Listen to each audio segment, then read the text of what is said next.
Usually जो aspirants होते हैं वो तैयारी को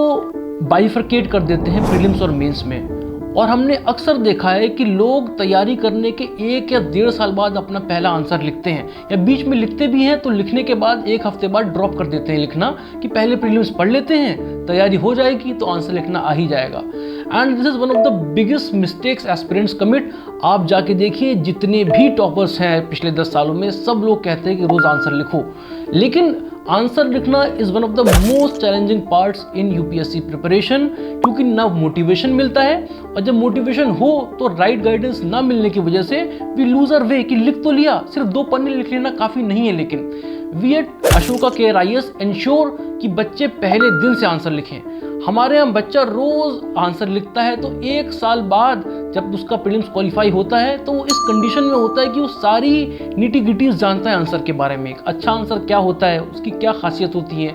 और क्या क्या उसको मिस आउट करना है। तो इस वजह से हमारे जो स्टूडेंट्स हैं वो मेन से इतना कंफर्टेबल हो चुके होते हैं कि प्रीलिम्स के टाइम उनका कॉन्फिडेंस बहुत हाई होता है कि एक बार ये निकल गया तो मेंस तो हम कर ही लेंगे। क्योंकि कई बार बच्चे इसीलिए एग्जाम फेल कर जाते हैं क्योंकि उनको पता है कि what if you clear the prelims examination, उनका मेंस की तैयारी तो वैसे भी नहीं है। तो हमारे बच्चे पहले से कंफर्टेबल होते हैं और वो जब वो जाके मेंस लिखते हैं तो इट फील्स लाइक कि वो हमारी कोचिंग में बैठे हैं, हमारे टीचर्स के साथ में बैठे हुए हैं और अपने आप को एक्सप्रेस कर रहे हैं उन वर्ड्स के थ्रू जो कि उनको क्लास में शुरू से सिखाए गए थे, और उन कीवर्ड्स के साथ जो कि रोज उन्होंने अपनी वोकैबुलरी में इंटीग्रेट किए थे थ्रू डेली न्यूज़पेपर रीडिंग्स।